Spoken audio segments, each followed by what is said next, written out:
Welcome to another gorgeous day on planet Earth and another day of Dose of Did You Know, where intriguing, inspiring, unique individuals come to talk about love and life and how it brought them to where they are today. And with me is Jason. Jason, how are you? I'm doing great. Thank you so much for having me.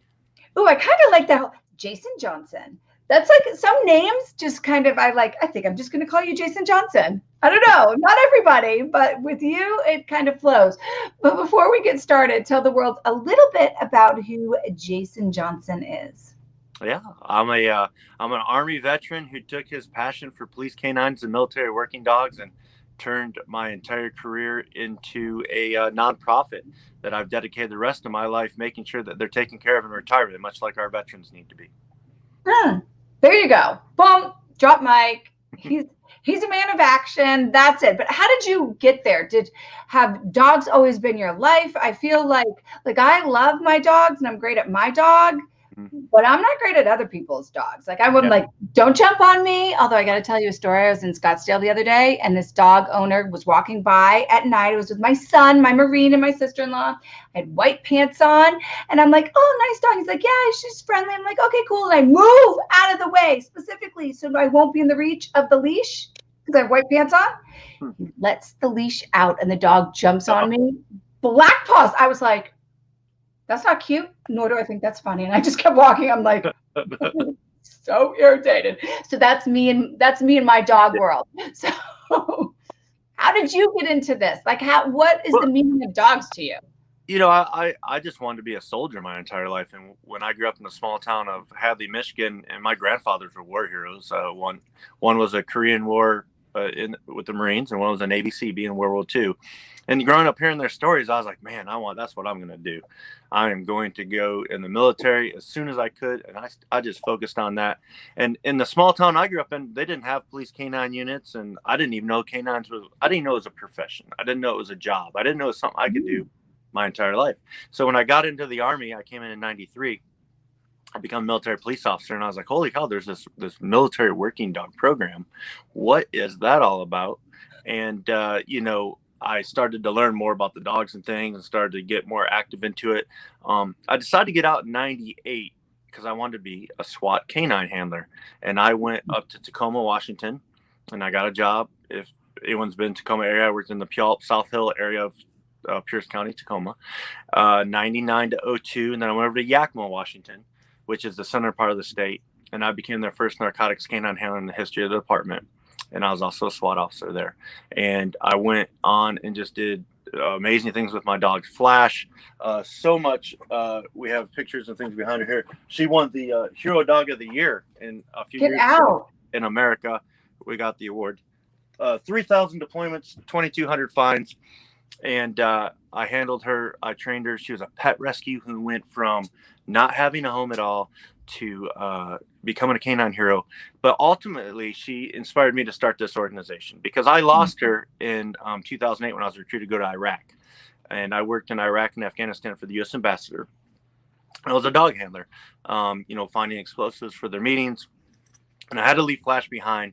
And then after that, I went on to the ATF in DC area, and I became an instructor. And while I was there, Flash retired from back in Washington State, and they called me and said, "Hey, can you take Flash in?" I was like, "Absolutely." I flew all the way out there because she didn't have a home to go to. The handler had her, couldn't keep her, and I was like, "It's a shame that a police dog with all that experience sometimes doesn't have a home." And then she come down with Lyme disease, and Oh, I thought, "Wow."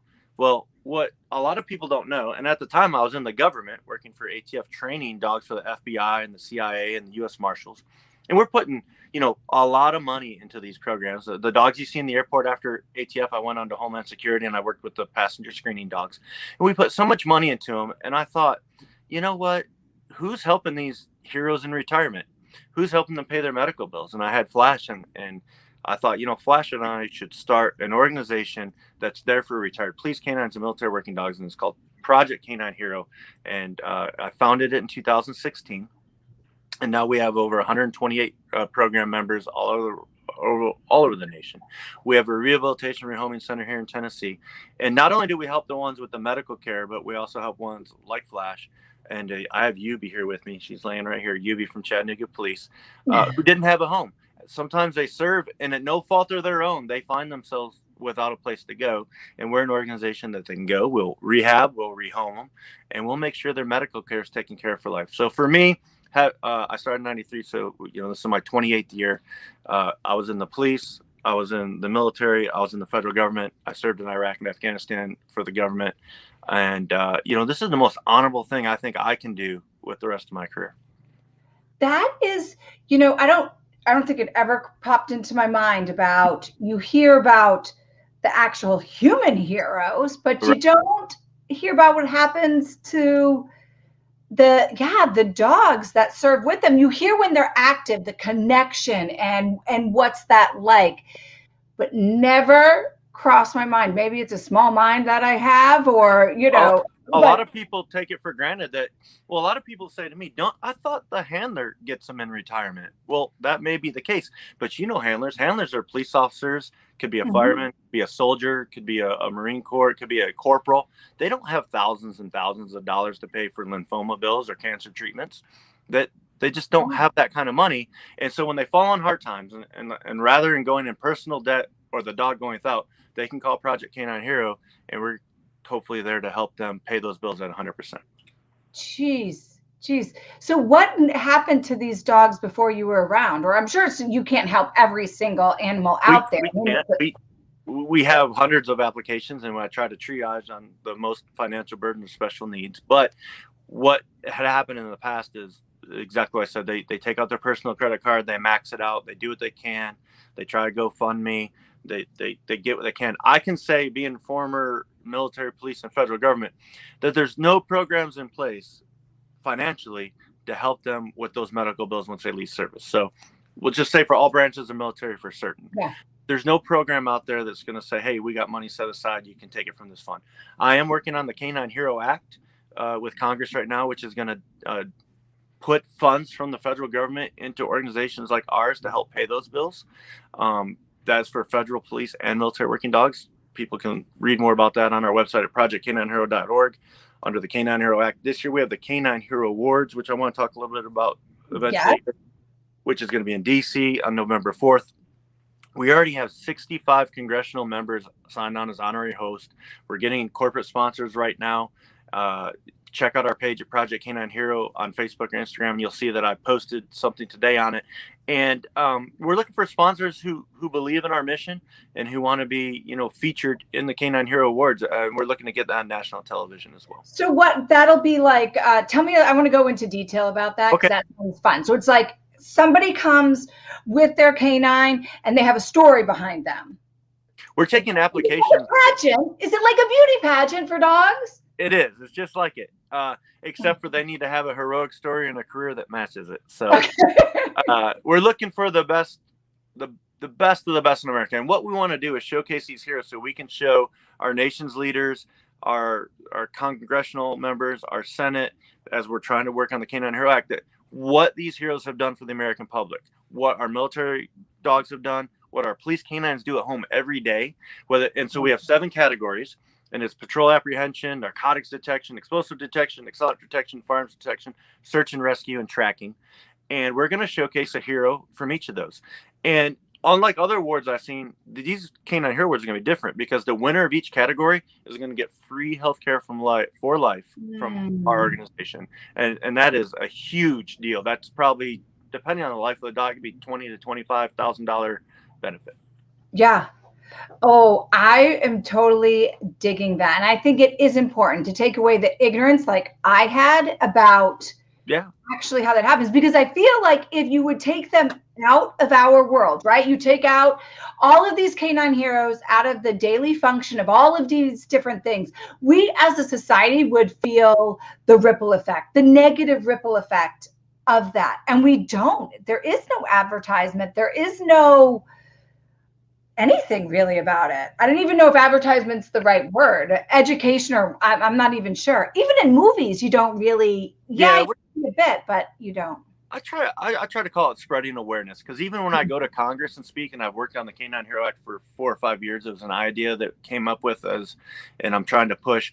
Even when I talk to members of Congress, I thought they'll say, I thought we passed a law where we get to bring them home from overseas. Absolutely true.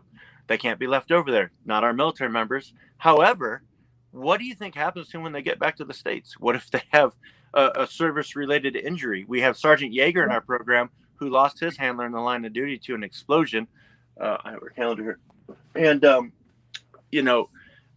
Sergeant Yeager, who's in our calendar, he lost his handler to an explosion in the line of duty, and he has a Purple Heart, but he has shrapnel wounds, and he has different things that he has to deal with for the rest of his life.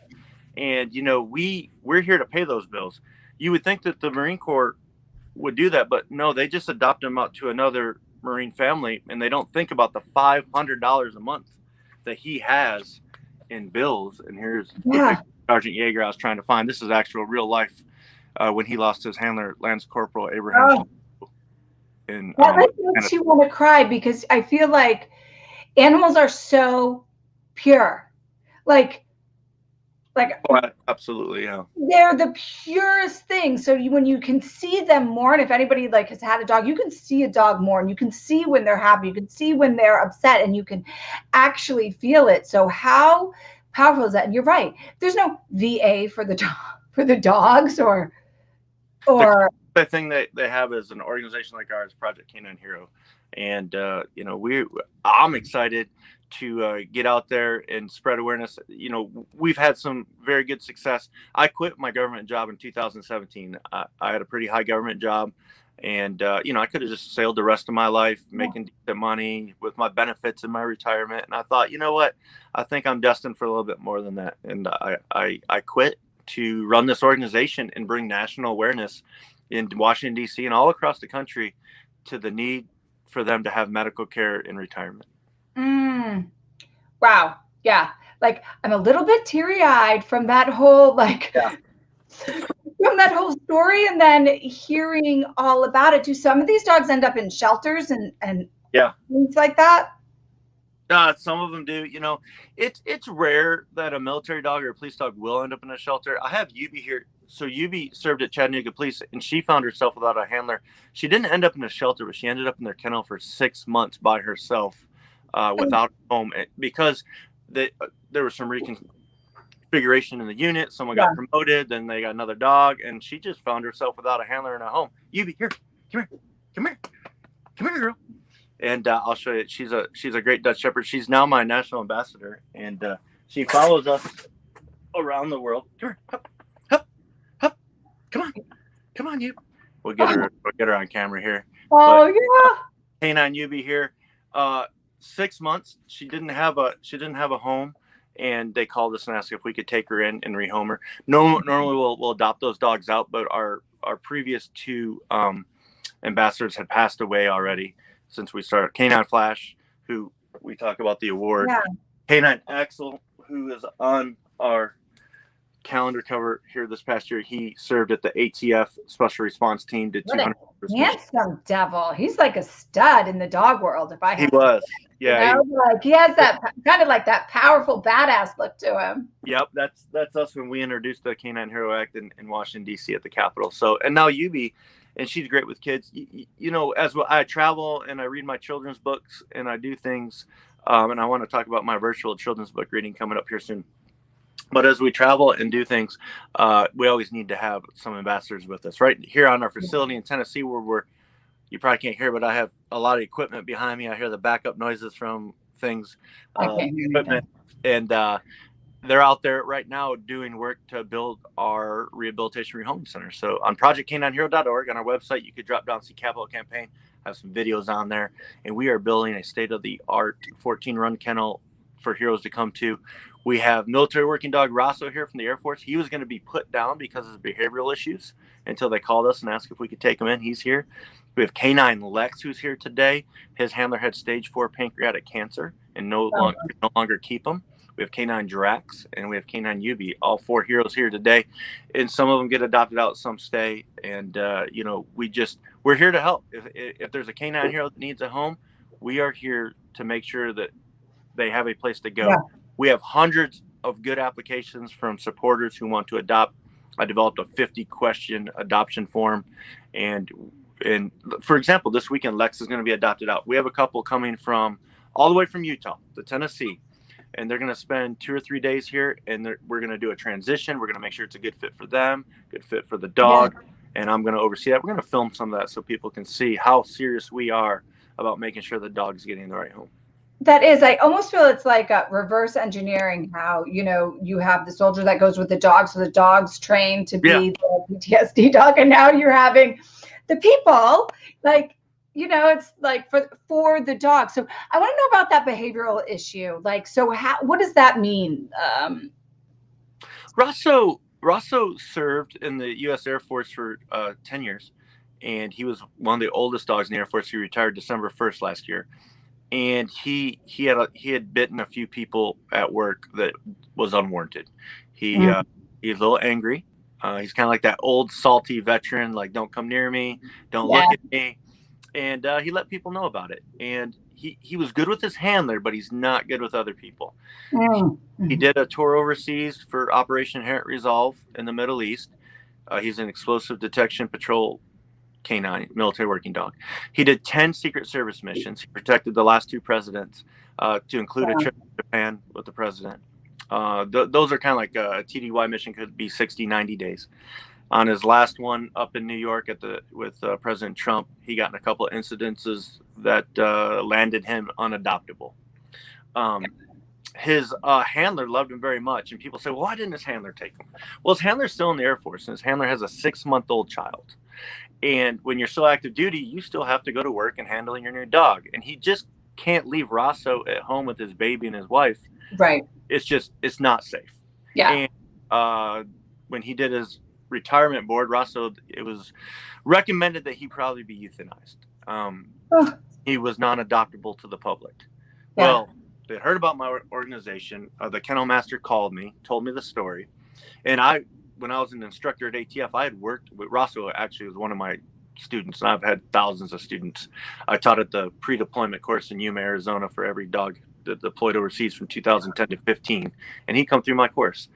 And many of the dogs in the program have come through my courses before. And I thought, man, there's no way we can put down a hero who served our president, who served overseas. It's like training a special operations soldier and saying, hey, you're so bad, or you're so good at what you do, so badass that, hey, you can't be with the public ever again. We're gonna put you in a cell and keep you. Right. So I said, absolutely, do not let that happen. We're going to take him. I will fly up there myself and spend a week getting to know him till I can get a rapport with him, till I can leave with him. And that's what I did. And I just filmed a huge documentary on it. It's really great. Hopefully it's going to be coming out soon. I can't release it because it's up for a few awards, and that's the hardest thing, because the documentary is so good, but it'll come out of it. And he's here at our facility. I thought about adopting him out, and he's taken a really good rapport with me, but I feel that he's best suited. We have 177 acres here, and I do a lot of lives on our Facebook for people who want to get on there and take a look, but you'll see he loves it here. And I just don't know. I don't want to see him get in trouble, because he can get in a lot of trouble in public. If someone walked up to his kennel right now, he'd lose his mind. And people would be scared. Like, do not let him out. With me, he's okay. But like we were talking about, a retired soldier who was special operations, who maybe seen a lot of action. That doesn't mean we put him down. So my organization, Project Canine Hero, is here to make sure he has a good retirement for the rest of his life. We pay for everything. His food is drop shipped here for free by Sport Dog Food, is one of our sponsors. I have a medical doctor on our board of directors, Dr. Luss, who, I'll FaceTime, because he's not good to go on the vet. So we will FaceTime. If he's got an issue, we'll figure it out. We'll do what we got to do to make sure he's taken care of. And he's got a really nice condo up here, indoor, outdoor, medium door. I've posted pictures on our pages. He's got a really nice condo that's really nice. He lives out here, and we do rehabilitation sessions twice a day. And I tell you what, he's really enjoying his retirement. I know his handler, his unit back at Fairchild Air Force Base is happy for him, is proud of him, and we're proud of him. We're proud to have him here. That doesn't mean he's going in public, though. He's going to. We got to talk about the golf tournament coming up. That doesn't mean he's going to be with me at the golf tournament, handshaking people and letting people pet him. But he can stay Facebook famous and his saltiness, Our partners at Nine Line, which is one of our big sponsors, Nine Line Apparel, they just did a military working dog Rosso shirt, and we sold thousands of them. And on the back of the shirt, we had like all of his. He has an Air Force Commendation Medal, protected the President of the United States, deployed overseas, and it has all these great accomplishments of his life on it. So we sold a bunch of those, and it just so happy for him to see a dog that the DOD. No fault of their own. That's just their policy. Would have euthanized him just like that. Yeah. And here we are trying to showcase a hero who served our country to make sure he's recognized for that. Mm-hmm. Oh, I think that is so cool. And I'm so glad that you kind of made that choice to keep him there, let him live out his life. And that training must be really stimulating for him. I know you called it rehabilitated. He loves it. It's nothing more than exercise, and it's daily. We have chuck it. He likes to chuck it ball. I throw that chuck it ball. He brings it back. We do a little more mental stuff. We go on walks. We do things. But basically, he needs physical and mental stimulation daily, twice a day minimum. If he's not getting it, he's gonna let you know. Yeah, that's what I'm thinking. I'm just thinking of like a human when they get older, or they're just like, if you do not stimulate their mind and use their body, they're going to become worse than whatever it is. If they're cranky, they're going to become more cranky. If they're, Oh yeah. Oh, he'll get real cranky. Yeah. He's like, work me. That's what I'm here to do.